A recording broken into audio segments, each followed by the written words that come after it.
Bienvenue dans cette nouvelle édition du QG Weekend à la une de l'actualité.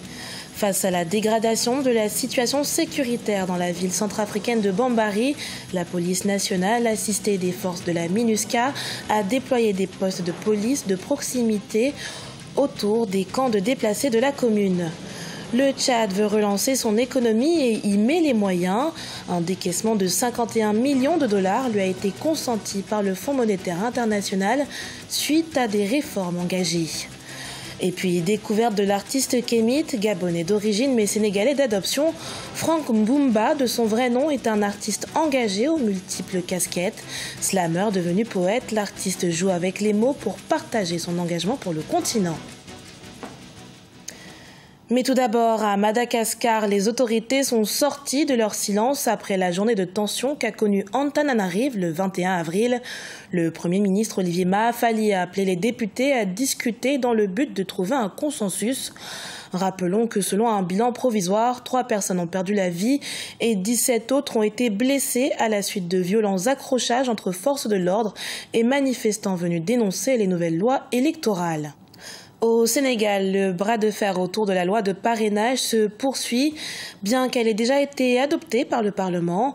Arrêté puis relâché, l'ancien Premier ministre devenu président du parti Réumi, Idrissa Seck, a appelé l'opposition ainsi que la société civile à se joindre à lui pour un recours groupé à la Cour de la CEDEAO sur ce qu'il considère comme une violation de la Constitution. Dans l'actualité également, la police centrafricaine engagée pour la sécurité des déplacés, et notamment dans la ville de Bambari, où des postes de police ont été installés à proximité des camps de déplacés par la police nationale, assistée par les forces de la MINUSCA. Viviane Baoken. Il y a quelques mois, les troubles ont fortement repris dans la localité de Bambari, au sud de la République centrafricaine. Les groupes rebelles de la Seleka s'affrontent dans la quête du territoire et le contrôle illicite des recettes fiscales. Selon les témoignages, de nombreux crimes sont enregistrés dans le camp qui abrite les réfugiés. Une situation qui a contre. Le gouvernement a multiplié les postes de police de proximité autour de cette localité. Une décision qui contribue à renforcer la sérénité chez les personnes déplacées. Parmi ces déplacés, il y a d'autres plus vulnérables que d'autres qui ne peuvent même pas se déplacer et qui ont parfois peur de dénoncer les violences dont ils sont victimes. La République centrafricaine est en proie à des violences internes depuis mars 2013, depuis que les rebelles Seleka, majoritairement musulmans, se sont emparés du pouvoir, déclenchant des représailles de la part des milices chrétiennes anti-Balaka. Nous avons pour mission d'effectuer un travail de police de proximité dans des différents sites qui entoure la ville de Bambari. Nous sommes en parfaite harmonie avec la population parce que la population, une fois en détresse, une fois en face d'un danger, automatiquement, elle se recourt à la police. Avec la présence de ces postes de police à Bambari, les réfugiés peuvent en toute quiétude déposer leur plainte, même si la peur prend le dessus quelquefois. Grâce aux actions de sensibilisation entreprises dans la foulée, les responsables locaux affirment que le nombre de plaintes reçues par la police de Bambari a fortement augmenté. Le Tchad veut renouer avec la croissance. Le pays est englué depuis 2014 dans une conjoncture difficile provoquée par la chute des cours du pétrole et une grave crise sociale. Et pour aider le pays à concrétiser la relance économique, le Fonds monétaire international lui a octroyé un décaissement de 51 millions de dollars. Plus de détails dans ce sujet de Neil et Claude Ebessa. Après plusieurs années de crise, l'économie tchadienne commence enfin à retrouver son souffle. Le conseil d'administration du Fonds monétaire international vient en effet d'approuver un décaissement de 51 millions de dollars en faveur du Tchad. Le décaissement fait suite aux résultats enregistrés par le pays dans le cadre de la mise en œuvre du programme triennal appuyé par la facilité élargie de crédit signée le 30 juin 2017.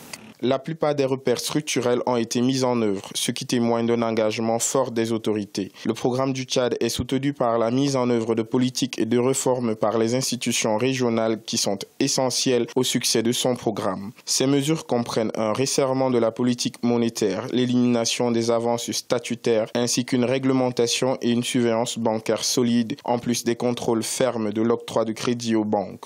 Avec ce nouveau décaissement qui fait suite à la conclusion de la première revue de la performance économique du pays, le montant de l'enveloppe jusque-là perçue par le Tchad dans le cadre du même programme se chiffre à près de 99,8 millions de dollars sur un total de 312,1 millions de dollars. Le Fonds monétaire international relève également l'engagement des autorités de poursuivre la mise en œuvre d'une stratégie globale afin de stabiliser la situation macroéconomique au moment où le pays paye un lourd tribut à la conjoncture économique, laquelle a fortement impacté le climat social. Après avoir traversé de durs moments de crise depuis 2014, l'économie tchadienne a été fragilisée. Donc le Tchad est sur la voie de relance avec des séries de réformes et avec des projets liés au plan national de développement PND 2017-2021. Les perspectives seront porteuses, par exemple, au domaine de la diversification de l'économie tchadienne, au domaine de l'élevage, au domaine de l'agriculture, pour pouvoir relancer de manière efficace l'économie tchadienne qui est déjà fragilisée par la crise. Pour rappel, la conclusion de cette première revue de la performance tchadienne ne signifie aucunement, selon les observateurs, la fin des réformes. Elle constitue plutôt l'ouverture d'une nouvelle phase devant conduire le Tchad vers une reprise économique durable au bénéfice social de la population. De la poésie au slam et du slam à la poésie, on dit souvent qu'il n'y a qu'un pas, et c'est le cheminement qu'a pris l'artiste Kémit. Gabonais d'origine mais sénégalais d'adoption, Franck Mbumba, de son vrai nom, a sorti son premier recueil de poèmes intitulé « D'année en année », 124 pages dans lesquelles l'auteur partage son engouement pour les causes sociales. Découverte avec Victoria Siamlo-Sedji.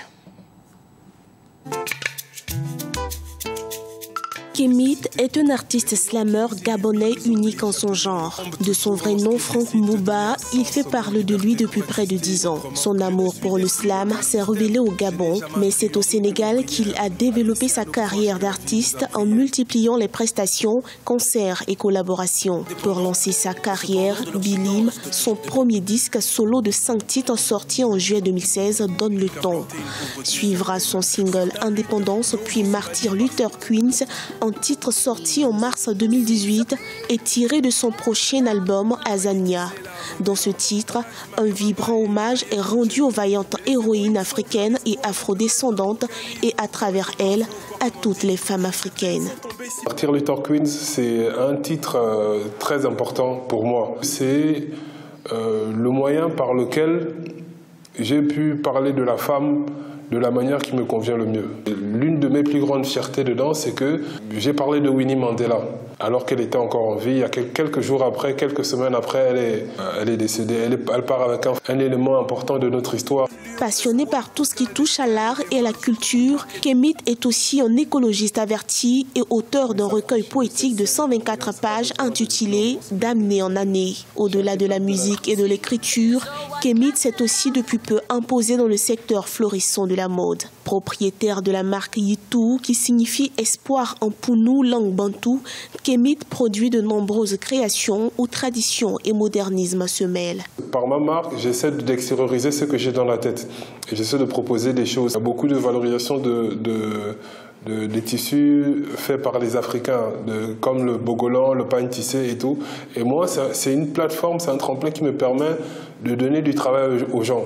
Et moi, mon rêve, c'est de faire grandir ma marque pour que demain, tous ces étudiants qui font les écoles de mode et tout le reste, si la marque est suffisamment grande et elle a une belle influence, ils pourront travailler et avoir un salaire normal.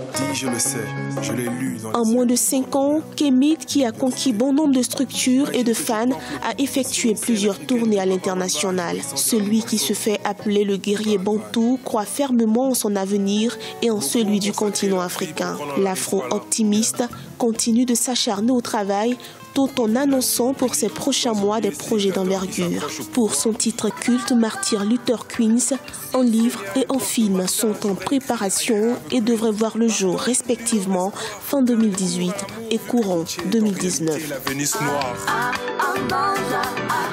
Ce journal a été préparé par l'ensemble de la rédaction. Merci pour votre fidélité. Dans un instant, une nouvelle édition de l'actualité sur Africa 24.